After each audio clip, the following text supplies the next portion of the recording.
This is NDTV. And you're watching NDTV Prime. In association with Micromax. Nothing like anything.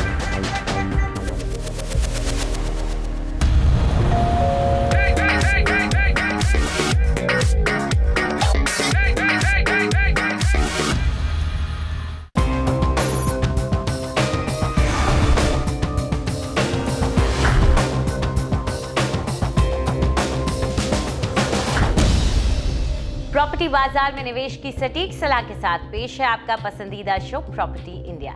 हमारे real estate experts के साथ जानिए कहां आपके बजट में मिल रही है सही प्रॉपर्टी और कहां पर निवेश आपका पैसा कर देगा दुगना। आपके सवालों के जवाबों और रियल एस्टेट की हर बड़ी खबर के साथ मौजूद हैं हम। नमस्कार, मैं हूं अंजलि इस्टवाल। इसके अलावा अगर आपको प्रॉपर्टी पर और जानकारी चाहिए तो आप हमारी वेबसाइट ndtv.com/property पर जा सकते हैं। चलिए सबसे पहले एक नजर डाल लेते हैं कि आज क्या क्या है खास। बेंगलुरु के बिल्डर अब अपने शहर से बाहर दूसरे शहरों में पसार रहे हैं अपने पांव। आसपास के शहरों में निर्माण करने की ये रणनीति कितनी कारगर। रिहायश निवेश के लिए शहर के कौन से इलाके हैं सबसे बेहतर, पाइए अपने सवालों के जवाब। और प्रॉपर्टी के सौदे अब ऑनलाइन भी हो रहे हैं, लेकिन पूरा लेन देन क्या ऑनलाइन हो पाएगा?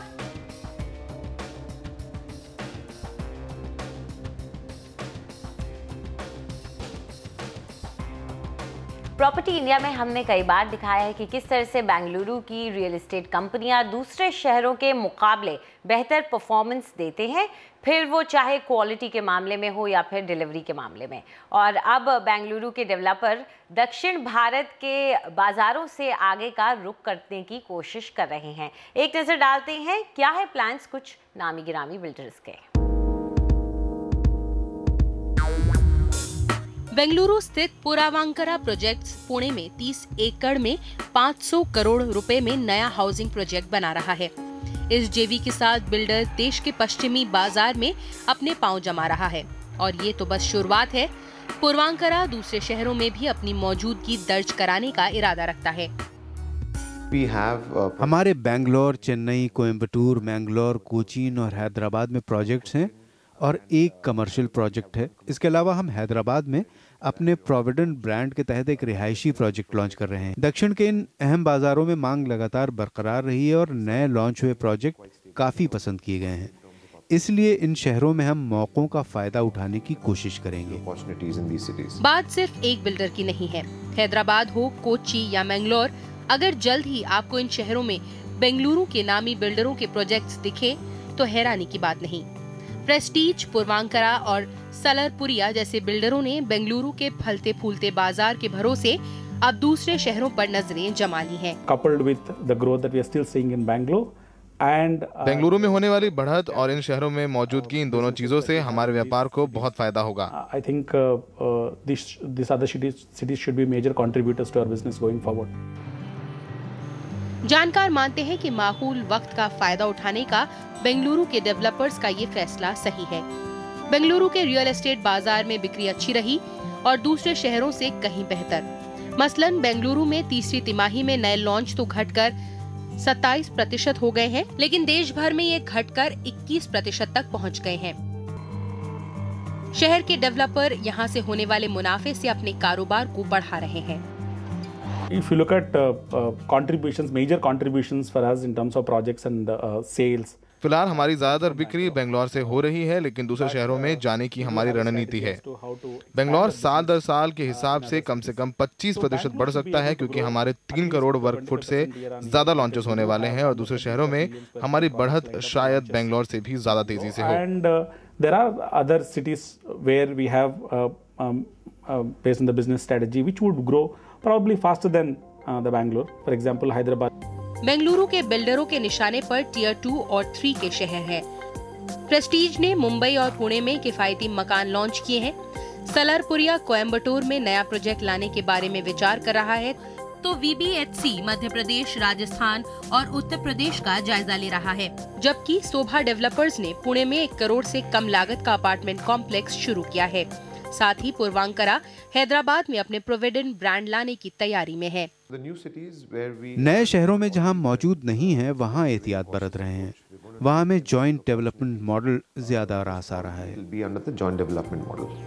जानकार कहते हैं कि आने वाली मांग को अभी से भांपते हुए डेवलपर सही कदम उठा रहे हैं और इस दांव से आगे चलकर उन्हें कई फायदे हो सकते हैं। इन शहरों में दिलचस्पी स्थानीय मांग की वजह से है। अभी इन टायर 2 और 3 मार्केट्स में ज्यादा बिल्डर नहीं गए हैं।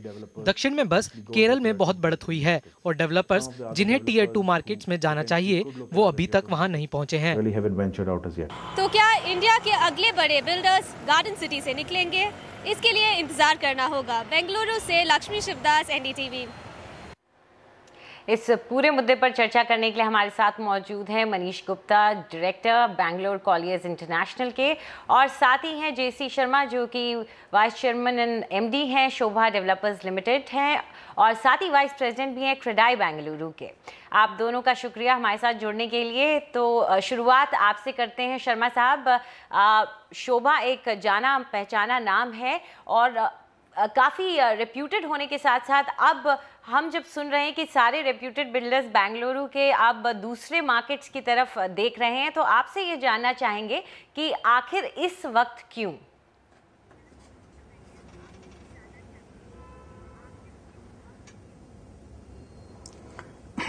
जहाँ तक शोभा का सवाल है, हमने तो 2006 से ही बेंगलोर के बाहर अपने कदम उठा लिए थे। हमारा मानना है कि ये शताब्दी जो है ये बेंगलोर की है, साउथ इंडिया की है।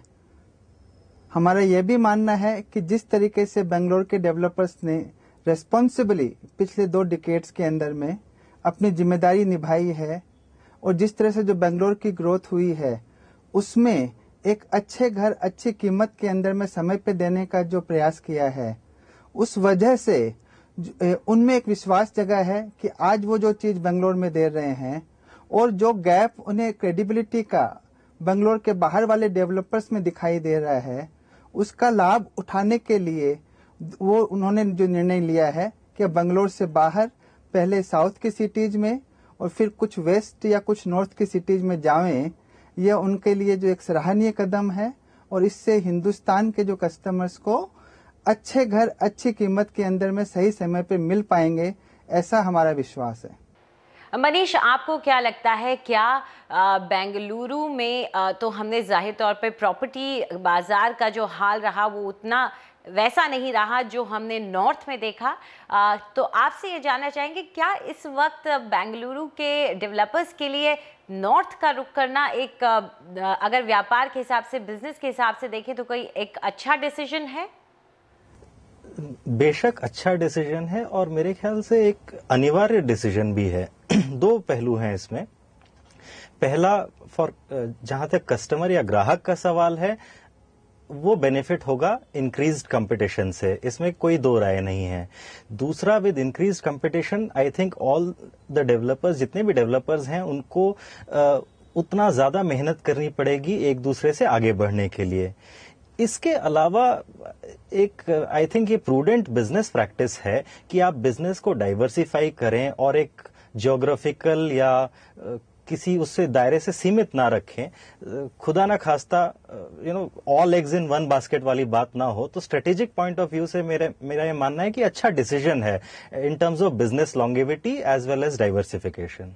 शर्मा साहब, आप क्या मानते हैं कि जो नॉर्थ का मार्केट है, क्या उसके लिए जो प्रोफेशनलिज्म हम साउथ में देखते हैं वो प्रोफेशनलिज्म लेकर के नॉर्थ में आना और यहाँ पर पैड जमाना क्या आसान रहेगा? देखिए, जिंदगी में तो आसान कुछ भी नहीं है और रियल एस्टेट का बिजनेस तो जो है, मेरा मानना है कि सबसे डिफिकल्ट बिजनेस है इंडियन एनवायरनमेंट में, इंडियन कंटेक्स्ट में, जहाँ पे जमीन से लेके अप्रूवल से लेके बैंक फंडिंग से लेके वेंडर्स से मैनेजमेंट, लेबर से मैनेजमेंट और मल्टीपल गवर्नमेंट अथॉरिटीज के साथ में एंगेजमेंट। तो ये तो हम सब जगह करते आए हैं, करते रहेंगे, हमें कोई गिला शिकवा नहीं है, हमने इसको जो है आंख खोल के देखा है। रही बात नॉर्थ में जाना या वेस्ट में जाना, कितना सही रहेगा। तो जो जैसे कि मनीष जी ने आपको बताया अभी कि कहीं न कहीं कंपटीशन कस्टमर्स के लिए अच्छा है, चॉइसेज कस्टमर्स के लिए अच्छी है। तो एक अच्छा टेस्ट अगर कस्टमर्स को मिलता है और उनको लगता है कि आज जो प्रोजेक्ट्स जो बेंगलोर के डेवलपर्स सही समय पे अच्छी क्वालिटी का सही कीमत पे अगर दे पाते हैं, डॉक्यूमेंट सही करते हैं, तो ये एक अच्छी खबर है जिसका हम सबको जो स्वागत करना चाहिए। और दूसरी बात, जहां तक डिमांड की बात है, हिंदुस्तान में तो डिमांड इतनी अधिक है कि आप जो बड़ा सा बड़ा डेवलपर है उसका साइज भी अगर 10 गुना हो जावे तो फिर भी वैसे आपको 5 से 10 डेवलपर्स हर एक मेट्रो सिटीज में चाहिएंगे आने वाले समय में डिमांड को मीट करने के लिए। जी मनीष, क्या वजह है कि बेंगलुरु के डेवलपर्स जो हैं, उस एरिया के जो रीजन के जो डेवलपर्स हैं, वो दिल्ली एनसीआर जैसे जो मार्केट्स हैं उनके डेवलपर्स से बेहतर परफॉर्मेंस दे पाते हैं? क्या वजह रहती है? प्रोफेशनलिज्म आई थिंक बैंगलोर के डेवलपर्स में बेहतर है। सबसे ज्यादा लिस्टेड डेवलपर्स, अगर मैं गलत नहीं हूं तो बैंगलोर से बिलोंग करते हैं, which opens them to public scrutiny. उनके हर स्टेप को स्क्रूटिनाइज किया जाता है, एनालाइज किया जाता है, क्रिटिकली रिव्यू किया जाता है। तो दैट वो उनको प्रॉम्प्ट करता है कि वो नेगेटिव साइड में ना जाएं। इसके अलावा बैंगलोर एक बहुत ज्यादा आईटी एनेबल्ड सिटी है। कस्टमर्स के ग्रुप बन जाते हैं। शर्मा जी बेहतर बता पाएंगे कि जरा सी एक कोई कमी किसी अपार्टमेंट में रह गई हो, अगर वो 1000 अपार्टमेंट का कॉम्प्लेक्स है तो वो 1000 कंप्लेंट्स में तब्दील हो जाती है, बिकॉज सारे कस्टमर्स किसी ग्रुप के तहत एक मिले हुए हैं। तो इस कारण से डेवलपर्स को और सतर्क रहना पड़ता है कि वो 1 लाख चीजों में एक गलती भी ना हो। मतलब तो आई थिंक प्रोफेशनलिज्म बहुत बहुत आगे पहुंच चुका है बैंगलोर में बनिस्बत अन्य शहरों के। जी शर्मा जी, दिल्ली एनसीआर के मार्केट में या फिर वेस्ट के मार्केट में आप देख लीजिए, एमएमआर का मार्केट हो, यहाँ पर ब्रेक इन करना, यहाँ के लोगों को अपनी पहचान से लोगों को वाकिफ कराना और उन्हें बताना कि हमारे प्रोजेक्ट में पैसा लगाएं, ये कितना मुश्किल रहता है साउथ के बिल्डर्स के लिए? देखिए, हम और आप सब जानते हैं कि हिंदुस्तान में जो है कस्टमर्स आम तौर से डेवलपर से खुश नहीं है। कुछ भी वजह हो सकती है, चाहे कस्टमर्स का सोचने का समझने का पैमाना डिफरेंट हो सकता है डेवलपर्स के एंगल से, या डेवलपर्स की तरफ से भूल हो सकती है। उसमें न जाते हुए भी मेरा जो कहना है कि जब एक ऐसी स्थिति बाजार में है और पूरे हिंदुस्तान में है, जबकि नॉर्मली जिस भी कस्टमर ने घर खरीदा उसके बाद में क्योंकि उसका प्रॉपर्टी अप्रिशिएट हुई, उसको धन्यवाद देने की जगह वो उसके साथ में अगर खुश नहीं रह पाता है तो कहीं न कहीं हमें इम्प्रूव करना है। और उस इम्प्रूवमेंट के अंदर में क्योंकि हमने बेंगलोर के डेवलपर्स के रूप में कस्टमर्स के साथ जिस तरह से एक इंटरेक्शन किया, जिस तरह से हमने हमारे संबंध मधुर किए, बढ़ाए, डीपन किए, हमारी सेल की 30 से 35% जो सेल होती है वो रेफरेंस कस्टमर्स से होती है।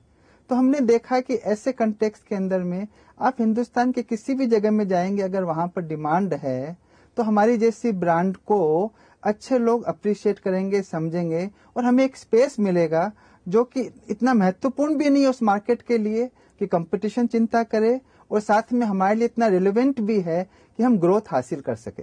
चलिए, आप दोनों स्टूडियो में आए उसके लिए बहुत बहुत शुक्रिया आपका। तो जाहिर तौर पर बेंगलुरु के जितने बड़े नामी गिरामी बिल्डर्स हैं उन्होंने अब दूसरे बाज़ारों की तरफ भी रुख करना शुरू कर दिया है और आशा यही करते हैं कि जब वो आते हैं तो अपने साथ अपना प्रोफेशनलिज्म, अपनी चुस्ती और मुस्तैदी साथ में लेकर आएंगे।